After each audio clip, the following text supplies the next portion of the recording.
start to fall, and when we lose the call, there's nothing more to do than call on you.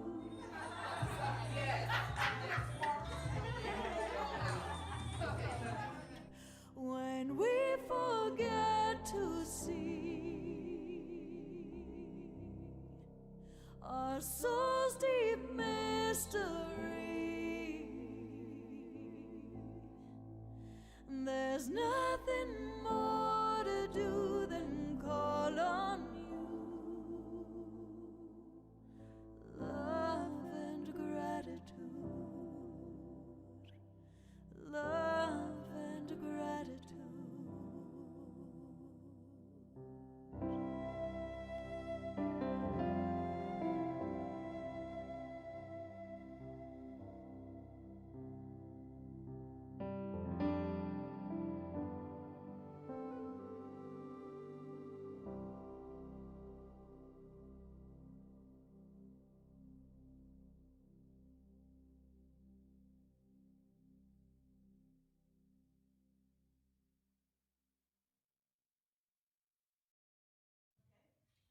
So we only use 10% of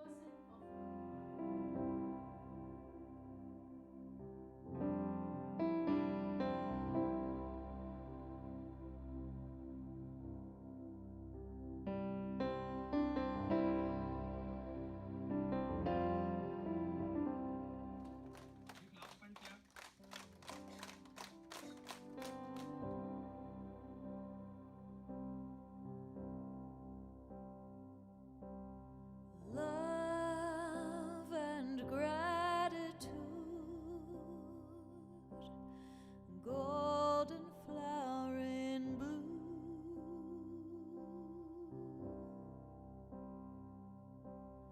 Bring us peace tonight. Flow from me to you.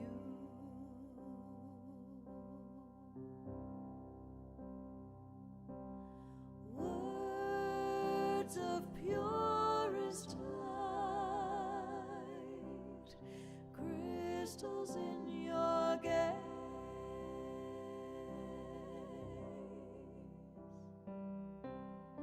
To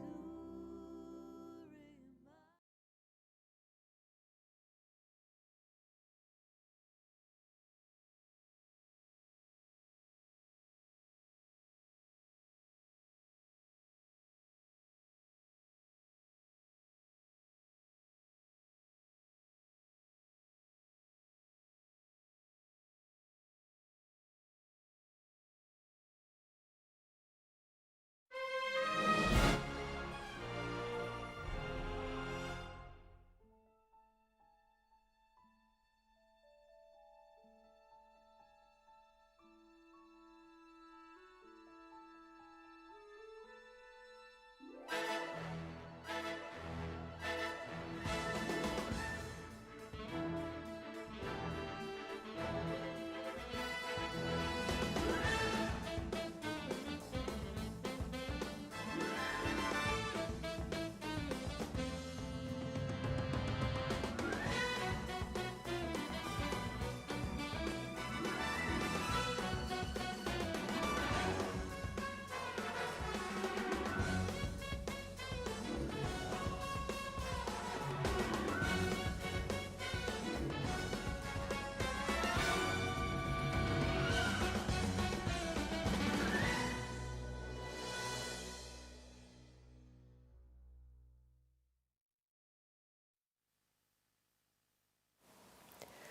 Om Shanti, everyone. Good afternoon and good evening and shalom and ashe ashe, salam alaikum. I always smile when I see the video of the 2019 service video with the da-da-da-da, that kind of a beat. Oh, today we were just saying we kind of miss really being at the museum now and just seeing all of your faces and connecting, but in time. It'll happen pretty soon. It'll happen sooner than we think. I just got a call before coming on air. Somebody who was listening to the news, Ronnie Goodman, thank you for your call. And please don't worry. I know things are changing rapidly in our country and our world, and it fascinates us as the choices that sometimes people make, especially leadership.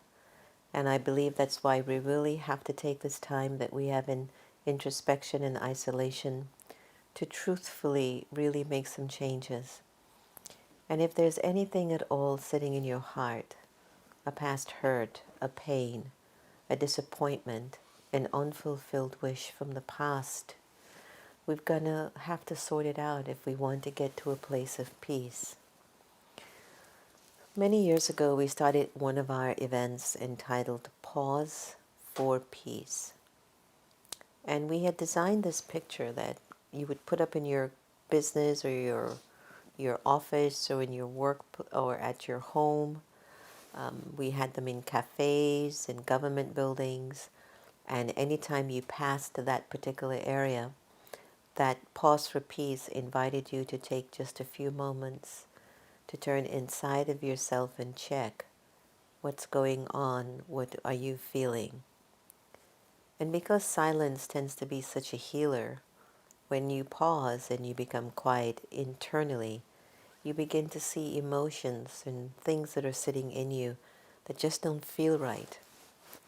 And we'll have situations, events that will occur, and they will not have you feeling good.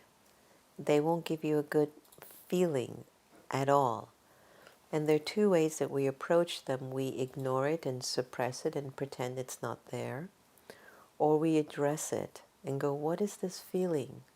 And you sort it through until it gets clear to you and you reach a particular place of forgiveness with understanding and benevolent feelings. Remember that.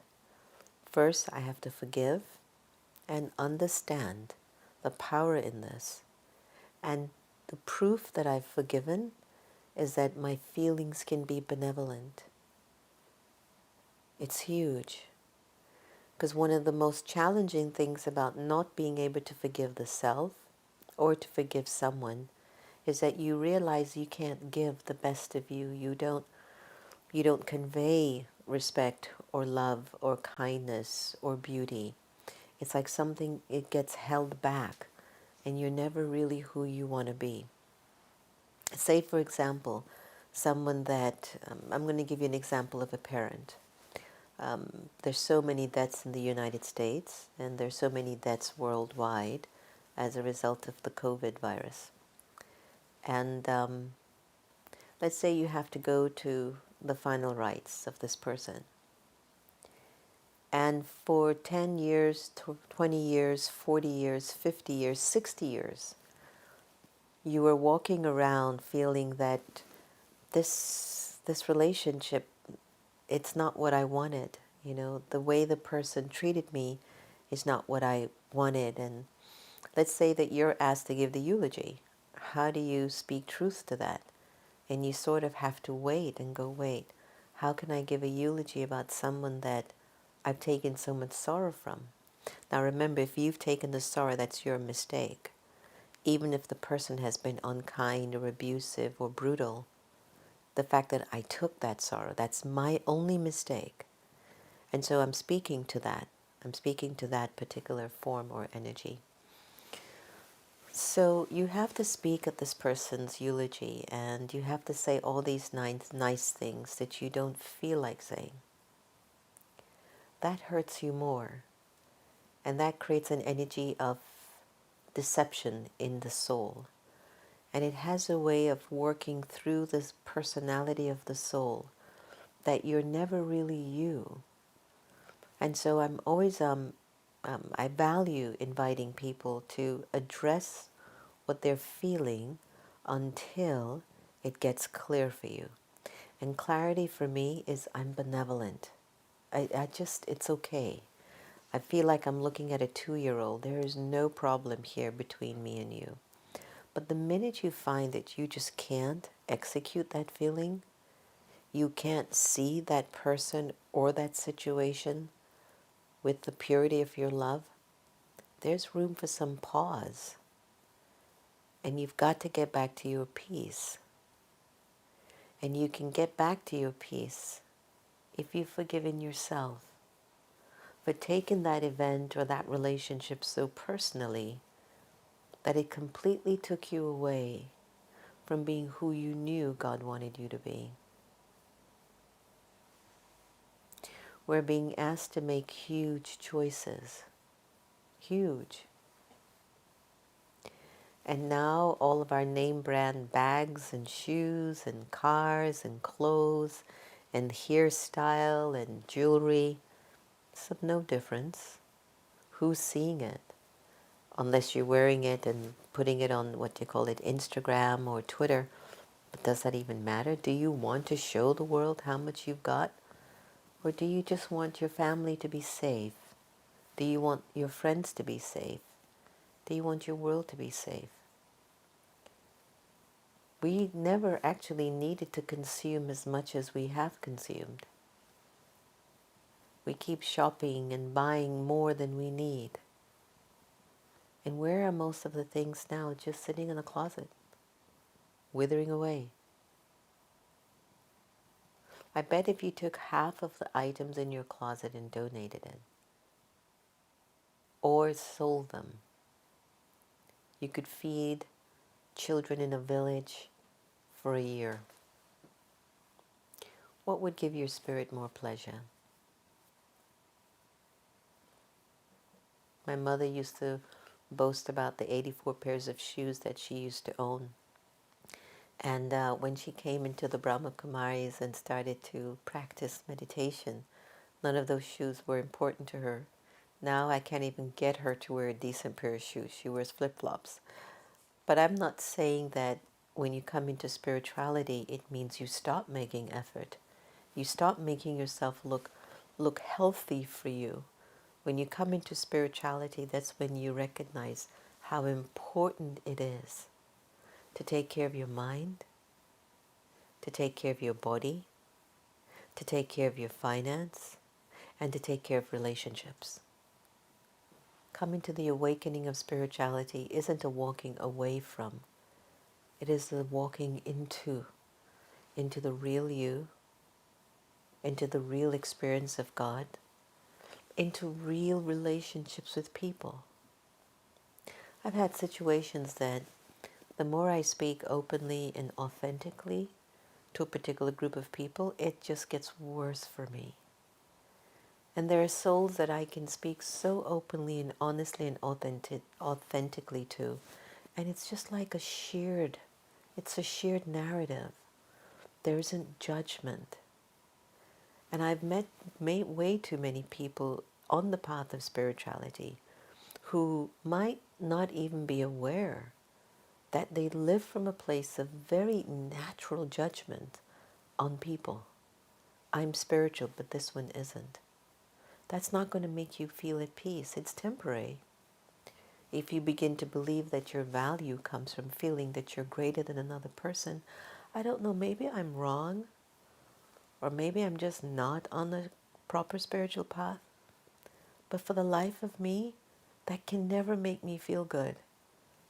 To feel that my value and my worth and my goodness and my power comes because I look at somebody else who doesn't carry moral fiber, who isn't ethical, who might be very angry or who might be very lustful as lower than me. I can't find that happiness. I can't find happiness in that. When I usually meet individuals who are very opposite to my nature, it's like I become even more curious. And I find myself even looking at myself in them, remembering, I remember I used to think like this. And in my curiosity to hear what they have to say, there's a peace that comes over me. But I sense that because I'm deeply listening to them and I've deeply accepted them, there's a healing that occurs as well. And that's a kind of meditation that I've loved in the Brahma Kumaris, is that you do real sincere listening to the other without judgment, without trying to correct them, without criticizing them in your mind, without trying to tell them what you think they need to hear before they even finish unloading what their struggles might be. I found sometimes the less I say, the better a person feels. Even when I want to talk my feelings to somebody, sometimes I don't want them to tell me anything. I just want somebody to listen to me. And I get healed. That's another aspect of meditation, did you know? To listen to your child without giving them a correction. To listen to your spouse knowing that maybe they tell you the same story 20 times already for the week. And you just listen. And what stage of consciousness do you think you would be in to be able to have such sincere capacity of listening to the heart of another person? I believe you'd be in the awareness of the soul, and you'd have the companionship of God, the Supreme. You know, this light behind me, you see it in all the segments. And when you come to the meditation museums, or if you ever visit any of the Brahma Kumari centers, you will always see that energy of light in every center. You will see the energy of light and you will feel the peace. Because one of the most profound benefits of meditation is to keep checking your feelings and changing them when they become clear.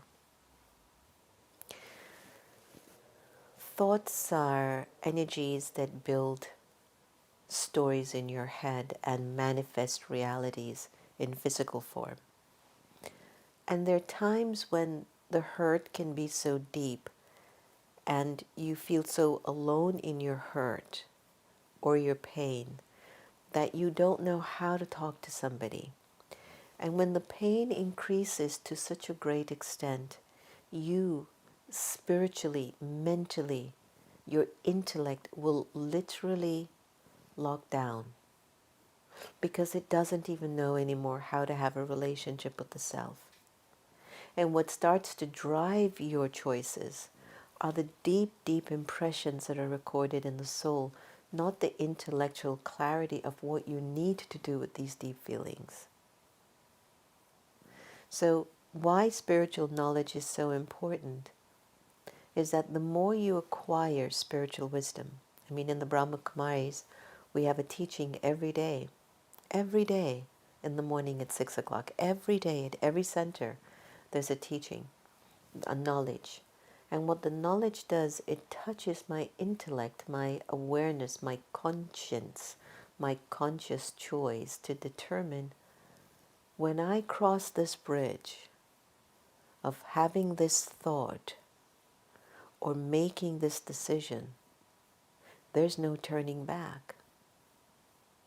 And I feel like our isolation, our exile, as I've been calling it, which I got from our president of the Brahma Kumaris, is that we're being given a chance to cross over this next bridge of life.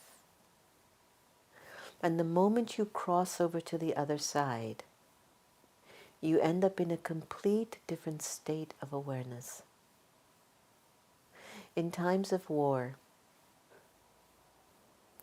the people who are fighting in war, one of the areas that they will attack and destroy is a bridge. Bridge and communication. The moment they blow up a bridge, you're stuck where you are. But if you happen to cross that bridge to get to the other side, before they destroy the bridge, you'll be safe. And I think that this period that we're in is giving us a chance to pause, to meditate, to reflect, to pray, to cross another bridge of our lives. And when we cross this bridge, is it that as soon as everything opens up, we're going to go to the malls again? Are we going to go to the bars again? Are we going to go to the clubs again? Are we going to run out and do the restaurants again? I don't know. But what I do wish is that we will be able to come forth with a deeper experience of peace and hopefully a change that has occurred for all these weeks of being in your own company, either with people that you love or people that you're challenged by. Today I heard of somebody who passed away by being in a home with an abusive partner. And that poor lady has died because she wasn't able to really call for the help that's needed, because first responders aren't as much out there as they used to be. And the fact that they can't go to work to escape the energy, the abuse continued and she died in that house. And my heart goes out to everybody who happens to be in an abusive home, feeling imprisoned and stuck with a partner who themselves might have been abused and is in a really, really dark place within themselves. And I'd like us to hold a minute of calm for those households, for that woman or that child who has no school to go to, no work to go to. And let us send them our blessings and pure vibrations, that may he or she hold their hand back.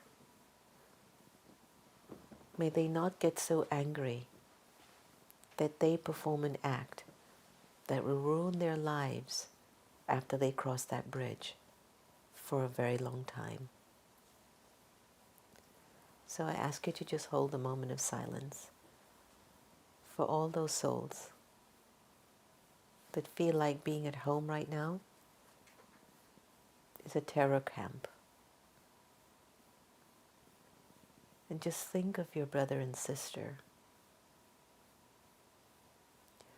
with the feeling in your being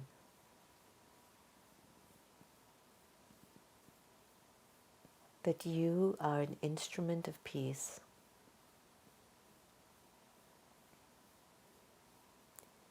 and you're sending your good wishes to touch the minds to pause for peace.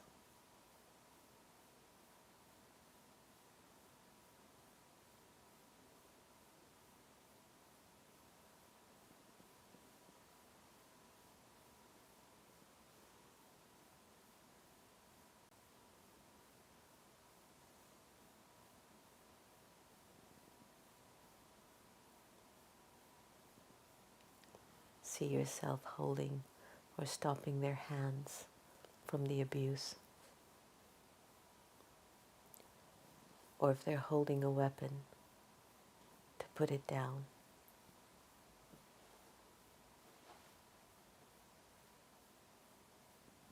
With your compassionate eyes,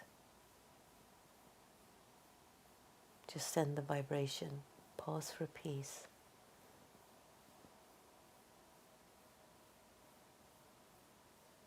Make a choice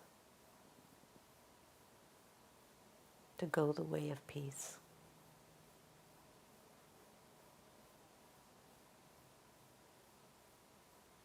Make this choice.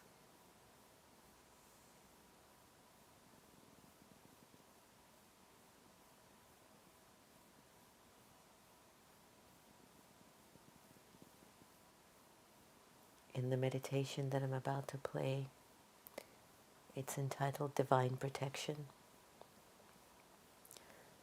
And our sister in Kuwait had done the meditation, and I thought it was such a beautiful meditation that today I just feel like we want to use this meditation for the healing of hearts and minds, to create a protection over anyone who is in pain, who is scared, who might have caught the virus. John B's friend, a nurse, has just picked up the virus. She's 53. Sending her our pure wishes and vibrations to all the doctors and nurses and healthcare providers. Divine protection. This is the bridge we must cross. We have to leave the worries, the fear, the darkness, the rage, the anger on the other side. Because the moment you cross this bridge after this meditation, you're not the same person. Because you're stepping into a whole new consciousness, a whole new world inside of you. So let's take the next few minutes together and let's create an orb, a vortex of protective energy.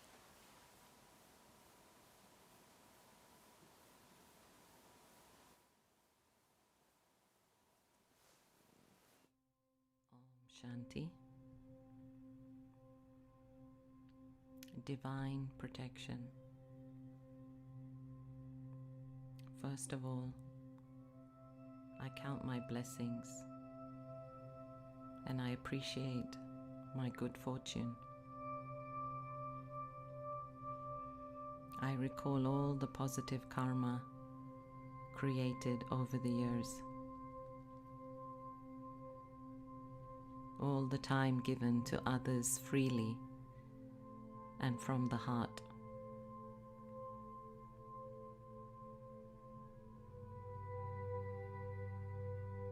When listening to the stories of sorrow, I have tried to heal their hurts with love, compassion, and understanding.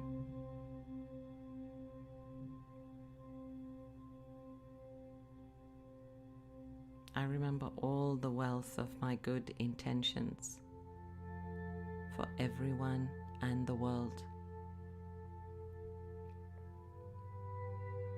I love everyone. I have no animosity for anyone.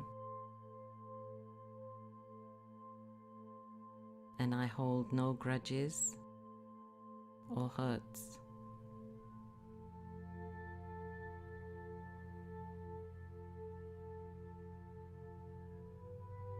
I am without any judgment or expectations of others. I accept everyone as they are.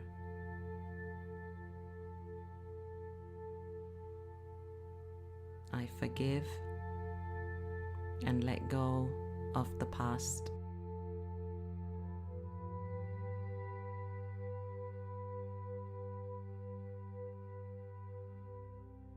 I am clean and clear from inside.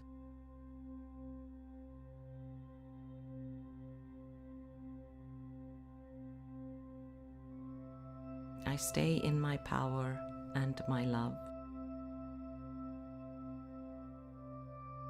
I live fully in my self-respect.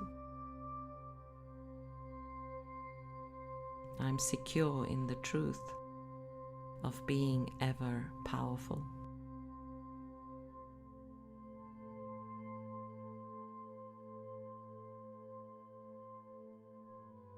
I have everything I need. Everything is right here inside of me.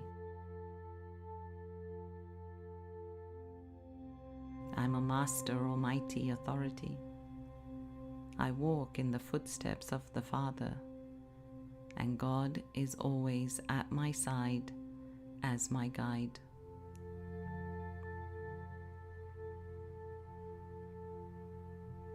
I know that I'm being protected by the powerful, mighty light of the Supreme.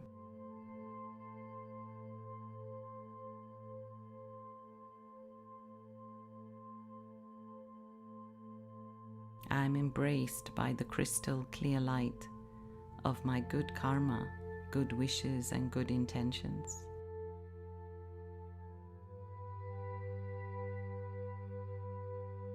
This creates a pyramid-shaped shelter above me, and God's love and light energizes this shield of protection.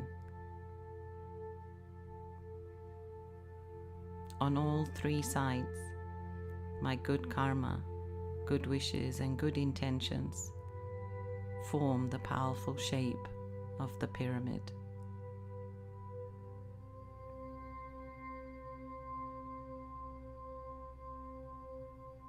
These power beams form a protective shield for me. I simply stand under this radiant and protective light.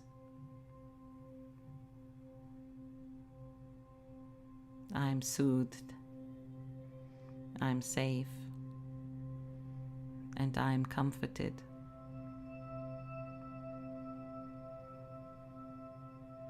I always remember to stay under this light, under this pyramid.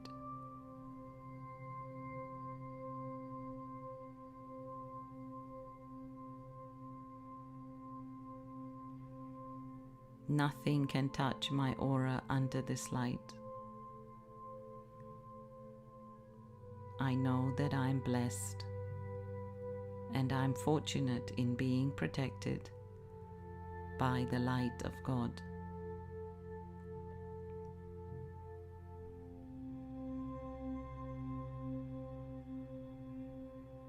It is the powerful light of the divine that will in fact bring the ultimate healing light for the world.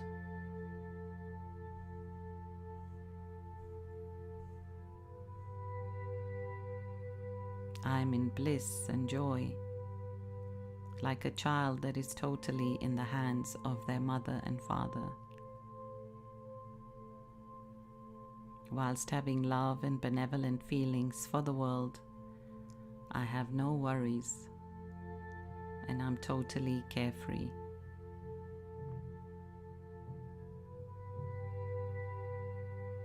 I know my eternal nature. I'm safe and at home with the One.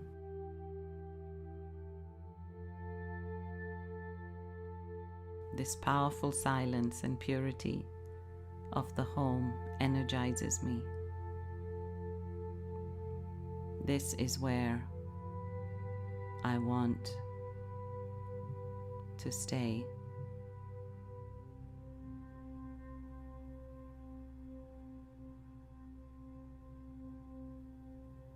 I remain in this radiant, powerful light. I am at peace as I bathe in God's light.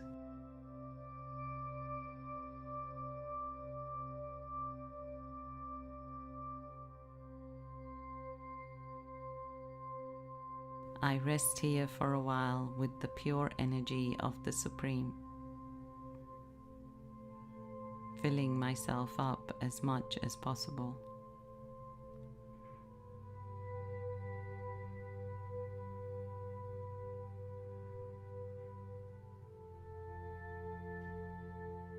I am at peace.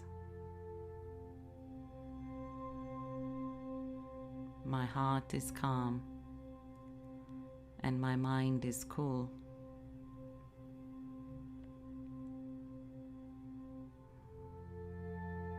I feel recharged, and I'm comforted by this time travel of the mind.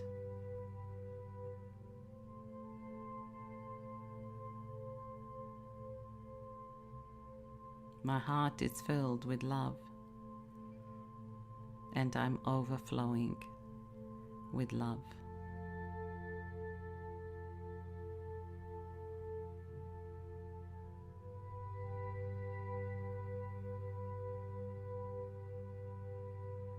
As I return to the world, I retain this awareness of being the detached observer.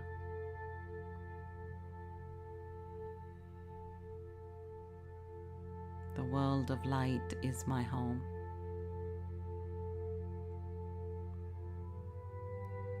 And here in the physical world, I understand that I'm just playing a part in this costume of the body.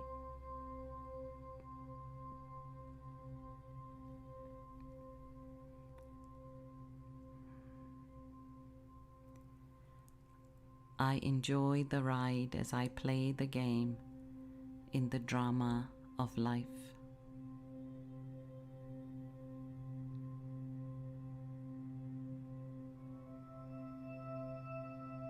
I know that the Father is always with me.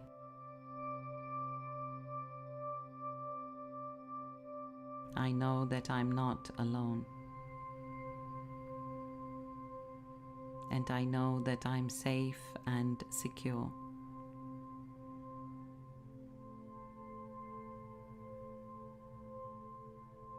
I know that I am blessed and divinely protected.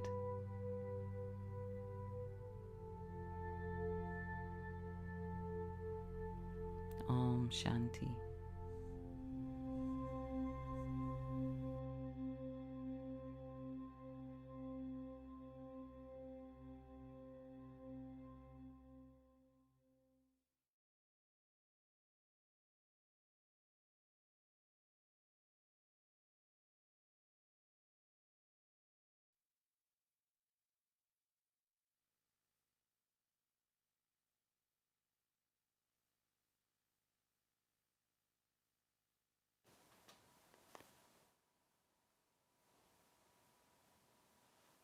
Didn't that touch your heart? I mean, this deep need for a sense of divine protection, and not only for people that we love and know, but this situation has definitely highlighted the fact that we're all connected, but also the people that maybe we don't know by name or language, but they're still our brother or sister. They still came from the same Supreme Father, the one God. And so to be able to send these vibrations to the world and to folks around the world, every hour on the hour, we pause for 30 seconds, 3 minutes, for a practice known as traffic control, to control the traffic of the thoughts in your mind, to slow them down, to make sure they're going in the right direction, to make sure they have the right purpose. And I invite you to do the same. I invite you to do the same. I'm remembering my early days of spirituality when so innocent and naive to the enormous responsibility that was awaiting me in the future. And I had realized that we're in such a state that I would not have ever recognized when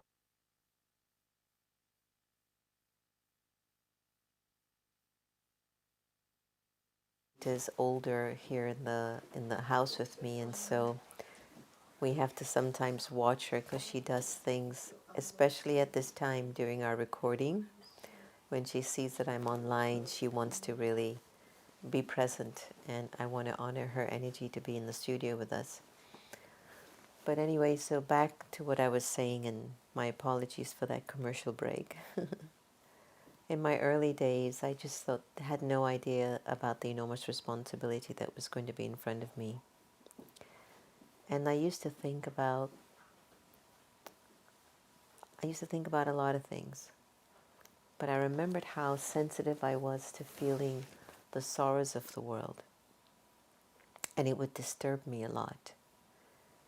And the more and more I started to develop more knowledge, and the more and more I started to feel God's light filling me up, it was as if I could understand what was happening. And so I wouldn't waste any time into the whys and the whats. It was more like, here I am. This is what we can do. And I know that's what we need to do. And change is something that it's constantly happening in our lives. We're constantly having to change something. And the most important thing for us to change is the way of our thinking. So I came across this book from the Janki Foundation. And as you know, our Daddy Janki had passed away on the 27th of March, and we were doing a lot of honoring of her. And I thought I'd read you something in here because I thought it helped a lot in terms of the current times. Life is full of ups and downs. The ups can range from pleasant surprises to major changes we have sought out, like a promotion, moving a house, or having a baby, or even a virus. Even positive events like this disturb our balance and can be challenging to cope with. The downs can occur when we're just having a bad day, but may also involve unwanted change and loss. For example, the end of a relationship, a serious illness, or the death of a loved one. We can find ourselves experiencing a roller coaster of emotions that may in turn cause physical and mental difficulties down the road. It can create a sense of isolation and even hopelessness. But when we look at all the changes going on in the world today, we see how these can impact us at a very deep personal level. Changes in society, politics, economy, education, work, information technology, health issues, family structures, so on. They've all changed. In the last few weeks, all of these areas have changed. They place a demand on us to adapt and respond in a way that we can somehow keep ourselves staying well and lead fulfilling lives despite their change. In this increasingly complex and fast-changing environment, we can find it difficult to meet our basic human needs for attention, love, safety, and control. We may try to meet our needs in inappropriate ways, and we see the results of this all around us in terms of sickness and absence and burnout at work, drug and alcohol addiction. Developments in media and communication mean that we are bombarded with negative news, news of war, violence, scandal, poverty, loss. We're also presented with an ever-increasing range of views, belief systems, values, and that can further challenge us and confuse us. As I mentioned, I got a call today that our leadership in the country has taken away funding from the World Health Organization. I have no comments to make. I'm at a place that I remembered when I used to race cars when I was younger. My dad used to race Fiats as a hobby. It was a hobby. And I remembered a guy, his name was Trevor. He was a mechanic.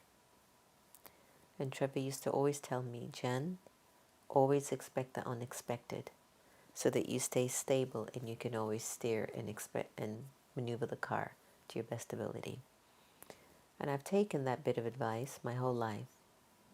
Always expect the unexpected so that you can steer your life appropriately and not get bombarded by the emotional surprise and trauma of a decision that somebody in your life or in your country will make.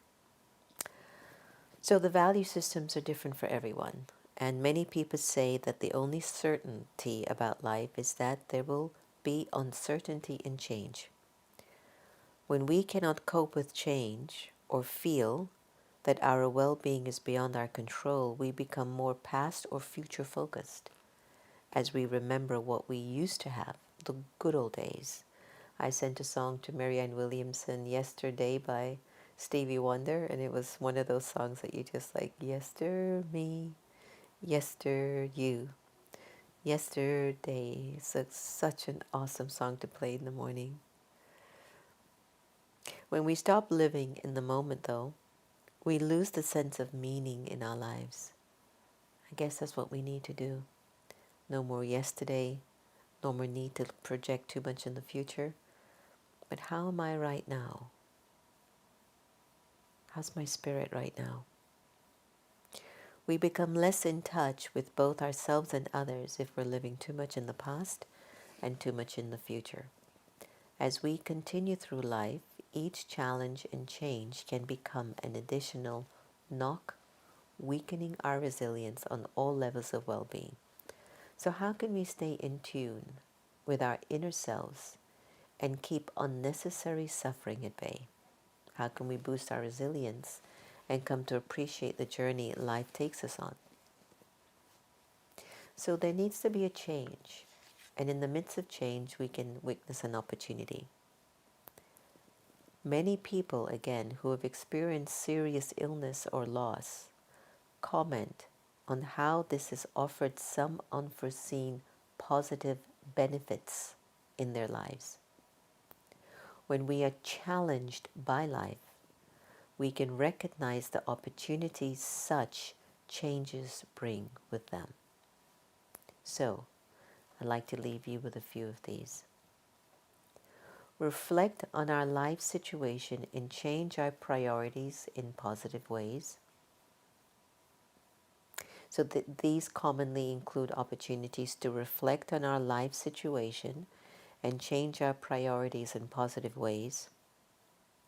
Number 2, you can develop more meaningful relationships with partners, friends, family, and colleagues. Hopefully you're much more genuine and more sincere than you've ever been as you have this time to yourself. You can learn something new, develop a new skill. You can learn more about who you really are by listening with sincerity and compassion to what these thoughts are saying in your head, who you have become, but also catch those thoughts that are preparing you for what you will become in the future. It's a good time to deepen our spiritual awareness and also practice. So this is what this time is for us. And I want to show you the book again. It's The Heart of Well-Being, which you can get by, it's the Janki, it's actually Daddy Janki, but it's the Janki Foundation for Global Healthcare. And it's been endorsed by the British Holistic Medical Association. And you can get it if you go online to the Brahma Kumari's bookshop. You'll be able to get a copy of that and enjoy its reading. So, with that said, I would like us to continue to hold a moment of reflection, because today is like a feeling of, like we should call it Meditation Monday. You know, where we just want to hold a feeling of love and peace and power and be able to do more meditations for healing. So what I'll do is to show a beautiful video by Sister Jenna on a meditation for healing. And after that, if you'd like to come back and ask me any questions about how to meditate or anything that's on your heart, feel free to type it into the comment section, and I'll do my best to offer whatever advice I think is needed.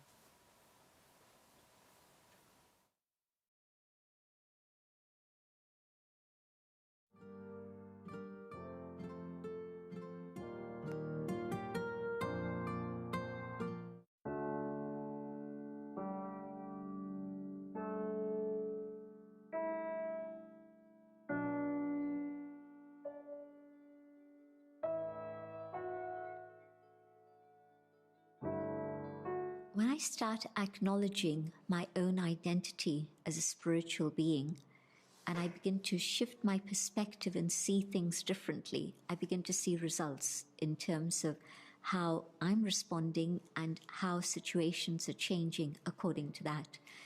And so I say, I want to continue with this particular practice. I want to be able to understand deeply what are the essential spiritual principles that I can use in my life. And so I think that that's the next step to explore. what are those basic spiritual teachings that I need to be aware of so that I can practice those.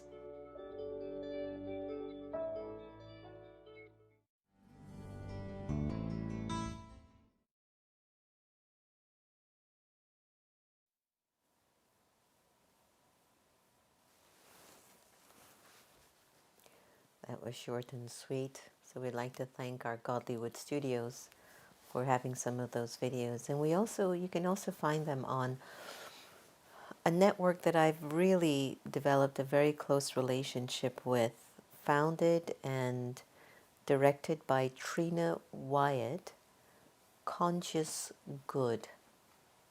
Just Google consciousgood.com and you'll see some incredible, inspiring media production, movies, short films, segments on meditation and spirituality. And there's even a segment of Sister Jenna's Essential Spirituality on it. And I think my Soul Talk segment is also on it. So I really support good media, especially. And just a little sneak preview, they're going to be launching a new TV channel. So please stay tuned.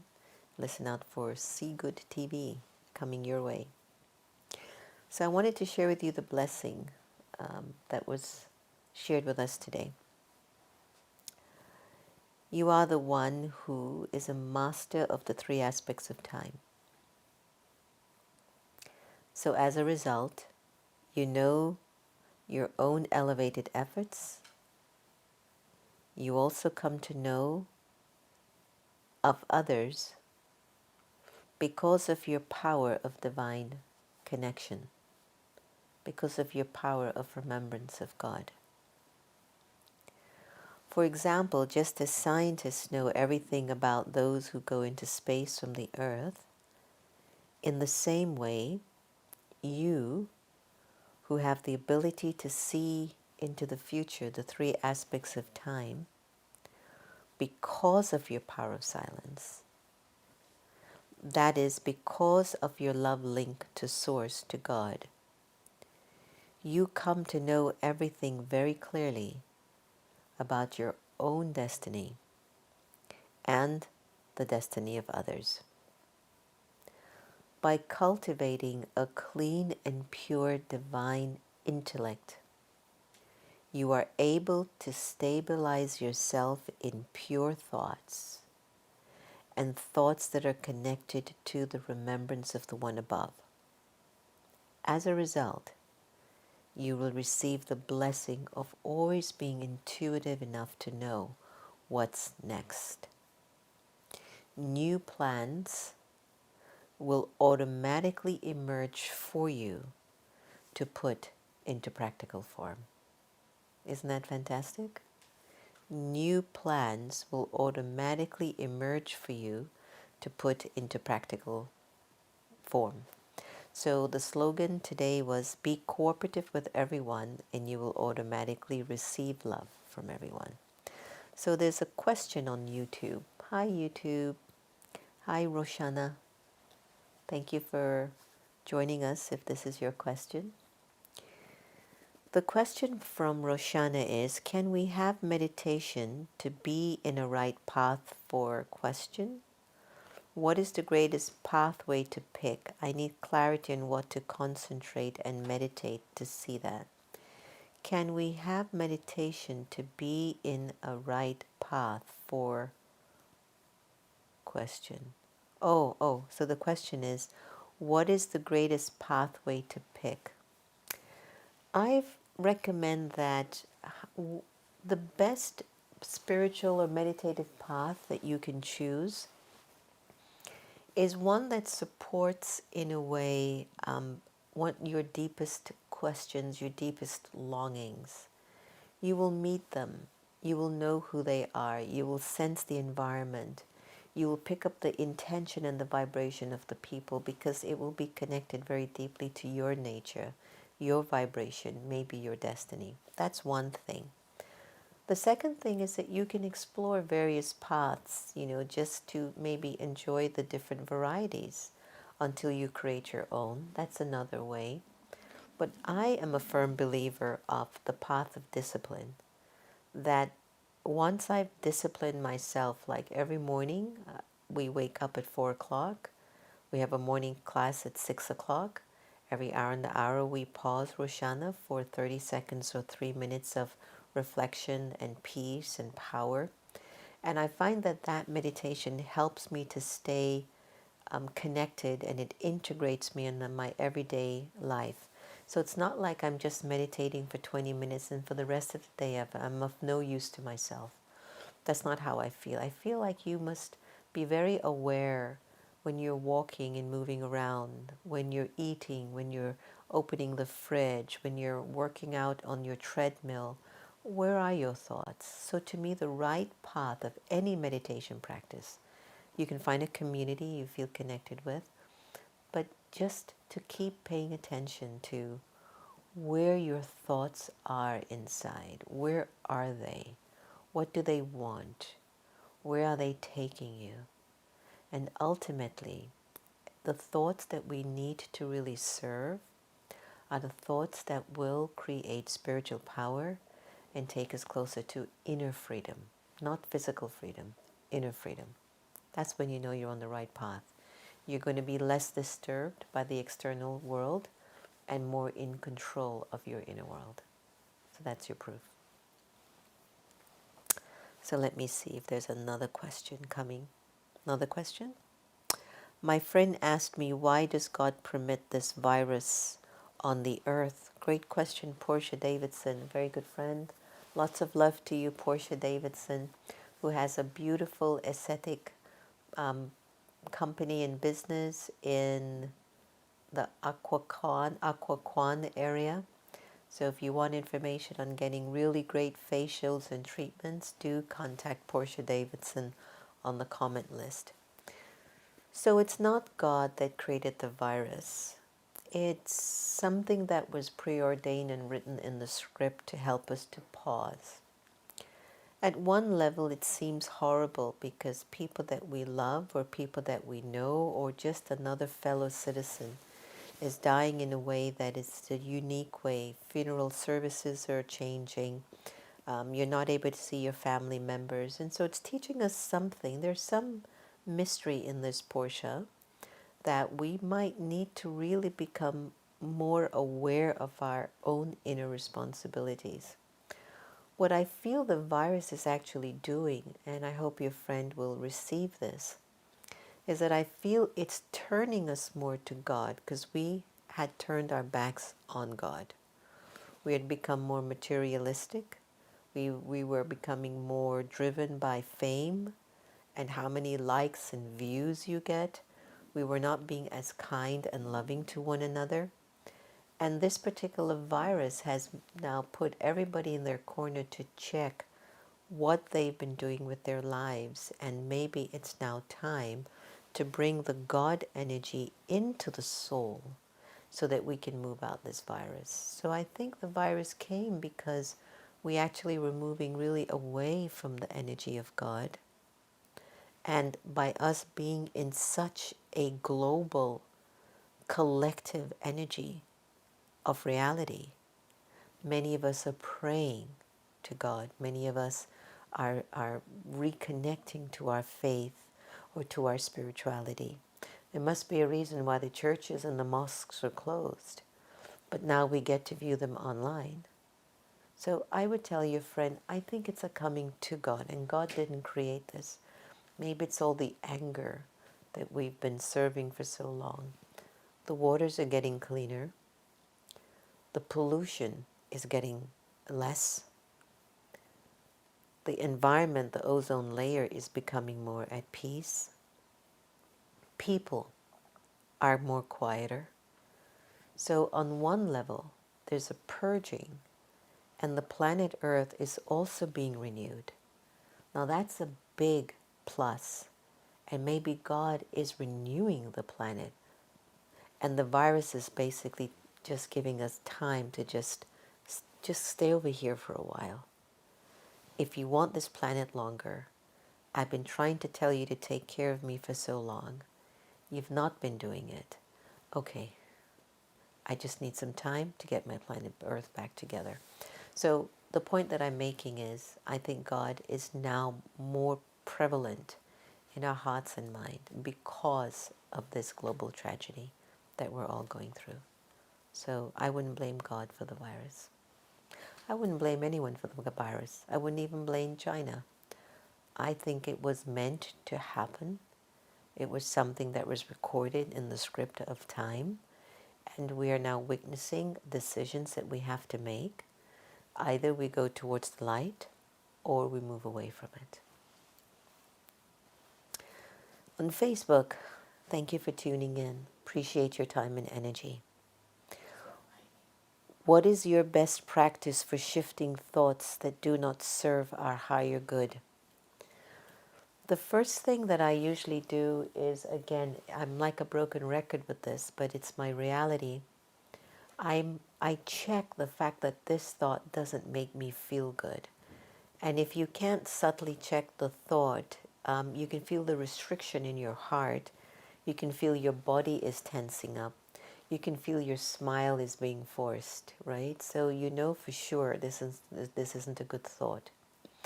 One of the ways that I shift my negative thoughts is that I try to practice to generate a thought that is of kindness and benevolence to somebody in my household. So let's say I'm angry with my next door neighbor and I'm thinking of my next door neighbor. I begin to shift the thought by saying, let me send good wishes to Santosh. I want to bless Santosh. Let me just send him my good wishes. And what starts to happen, I automatically start to move my attention away from the anger and the hate of the neighbor. Another way of doing this is to always have it planted in your consciousness that thoughts carry a consequence. And the more you feed that thought, that's the bridge you walk on to get into that side, because it will create a reality later. So we have to start to become more attentive on what these thoughts are saying, and am I worth this thought in my universe? And most of the thoughts that are not healthy, you go, that's not in my universe. We were in India a few months ago, and somebody showed me a picture of, they brought my attention and said, oh, Sister Jenna, look. And when I looked, it was a little boy, going to the bathroom outside. And I go, why would anyone show me that? And I moved, because that's not a thought that's going to serve me. If you watch the media and the news more than an hour a day, that's not going to serve us. We will know what we need to know.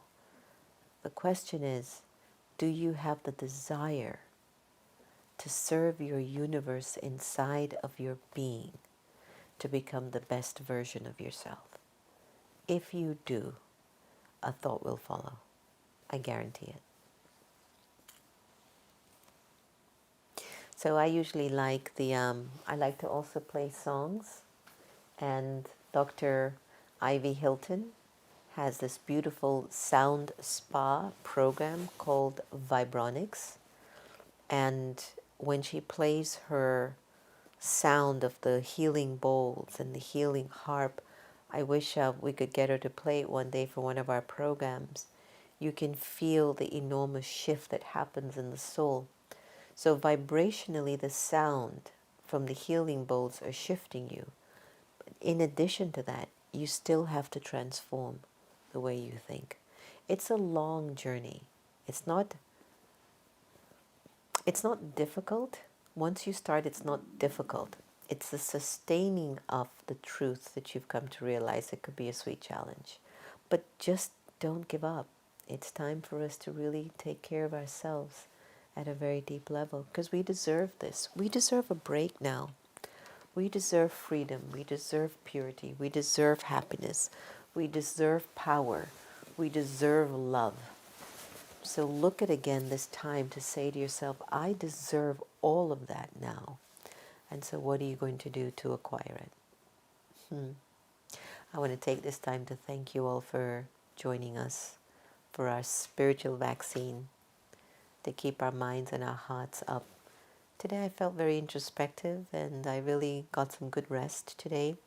I think we had, 4 or 5 Zoom meetings or video programs, and in between them I just took a rest and took it easy. But one thing I want to do more of is to go deeper inside and check where might be an issue that I'm still not addressing. And I'm doing it not to go through sorrow, but I'm doing it to be free, so God's light can work through me fully. If you have any questions, feel free to email them to us at meditationmuseum@gmail.com. And for those who have subscribed to the YouTube, thank you so much. We appreciate that very much. And feel free to share it with your friends. And I know we're doing it live on Facebook as well. I was listening to one of our talks on America Meditating Radio with Dr. Bradley Nelson that we also had at the Meditation Museum. And I have to tell you, the richness of the information and the tools on America Meditating Radio are just phenomenal. And I'm just so humbled by the opportunity to serve in this way.